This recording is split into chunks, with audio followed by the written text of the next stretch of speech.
Hi, honeys. Welcome to Books Cause Insomnia. My name is Michelle, and I'm here to do a wrap-up of the books that I read in April. Now, I had a little bit of a reading slump in April. I only read 4 books, but I found it to be a very enjoyable book month, especially this second half of the month. The first book that I read was Where the Crawdads Sing by Delia Owens. I don't know how to tell you guys this because I think this is a book that people just loved. I feel like I have to be really honest with you in my reviews. And the truth is, I hated this book. And I finally DNF'd it at page, what was it, 222. And then to add to my anguish, I bought this book used and it showed up and it's a large print book. I didn't see this little large print thing on there. I'm not saying that they didn't mention it on the website, but unfortunately I didn't know, and I don't need glasses at all or anything. So for me, large print is it gives me a headache. It's just too big and too close, you know. So I kind of felt like I had to open the book and then do that, and it still felt like I was too close. So that probably didn't really help the situation. Why didn't I like it? I felt like it was slow and I felt like it was predictable. While I love descriptions of places, I just kind of felt like the descriptions of the marsh and the bugs and the mud and digging toes into the mud and that kind of thing, it was just excessive. It felt like I had enough descriptions of those things, but I kept encountering more and more descriptions of them, and I just wanted to get on with the story. I found myself skipping pages and speed reading a lot. I just couldn't get into it. I just found the characters very boring and unrelatable and not very realistic. And because of that, I got to where I didn't care what happened to the characters, and I just decided to put it down. I mean, there's no point in putting myself through that if I'm just not enjoying something.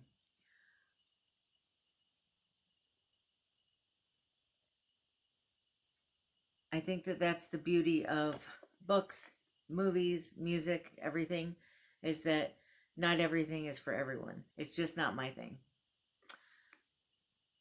I had found a book by Valerie Wolzien on I think it was a clearance rack at a used bookstore or the Goodwill or something, and I loved it. And I decided to try to get as many Valerie Wolzien books as I could.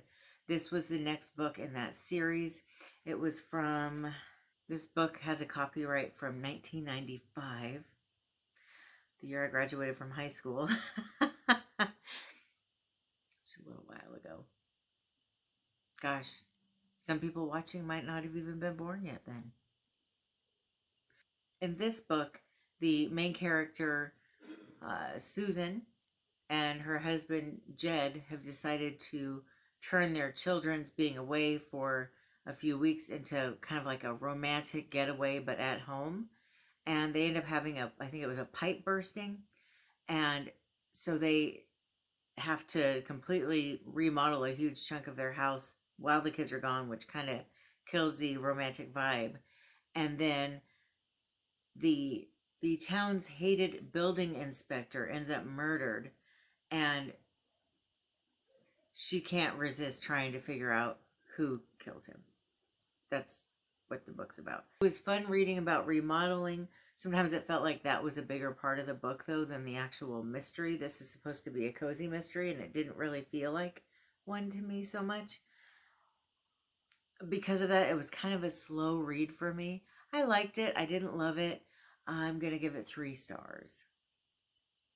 Then I read Mother May I, which I read very quickly, and this book got me out of my reading slump. I liked the writing style in the book. Sorry, I'm just petting my cat. He's here again. I felt like I was on a roller coaster. I felt like every time I figured out what was going on, and maybe I could relax and get my breath back. There was another sharp turn or a drop, and it kind of shocked me and stunned me a lot. If you want to know more about what I thought about this book, I did do a dedicated video on it. One little side note though, this book might be a little bit triggering to someone who has a small child at home. I had a hard time with some of the kidnapping parts of the book, and I can only imagine what a mother might be going through, especially a mother with a baby at home. But otherwise, pick it up, read it, you will thank me later. The last book that I read was Arsenic and Adobo by Manansala, or is it Manansala? I'm not sure, but I loved this book. This is a cozy mystery, and it's about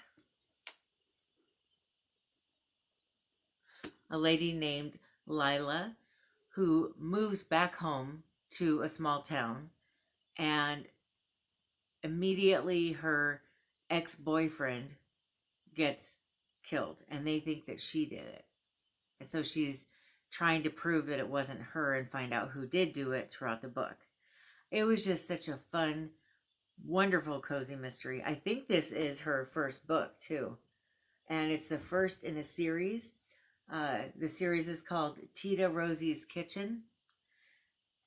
And it's just the perfect cozy mystery, in my opinion. It had the food, which I love cozy mysteries that are about food.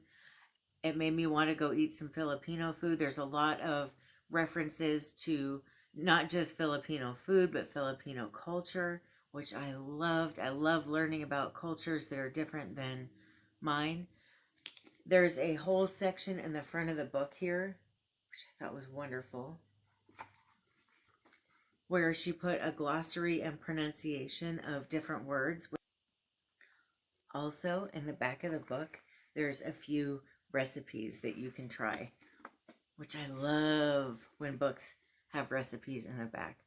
I cannot wait for the second book to come out. I wanted to start reading it right away. Obviously, I'm going to have to wait, but I think that this is a hot new cozy mystery author that you really would want to check out if you love cozy mysteries. And I've actually found a few Filipino restaurants in my area, and I can't wait to go try some Filipino food after reading this book.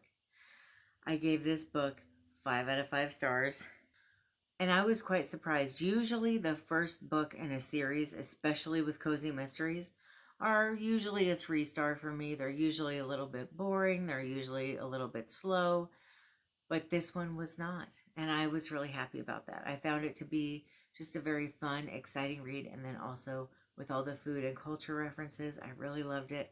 For me, that's what I'm looking for in a cozy mystery, aside from the mystery, obviously. But I want some coziness, I want some food, I want a little bit of excitement and fun, I want good characters, and this had all of that. And that is it for the books I read in the month of April. I know it was very short, a very small list, but we all go through reading slumps, and I definitely don't typically read as much as some booktubers do. Usually I read probably between 5 and 8 books a month, so I'm not like a turbo reader or anything. I'm currently reading Big Little Lies, and I'm about halfway through. I can't wait to tell you guys what I thought about that and chat with you and see what you thought. Please let me know if you've read any of the books that I mentioned, what you thought of them. I'm sure a lot of you are going to disagree with me about where the Crawdads sing, and that's okay. You don't have to agree with me. Thank you so much for watching. I hope that you have a wonderful rest of your day. I love you. Bye.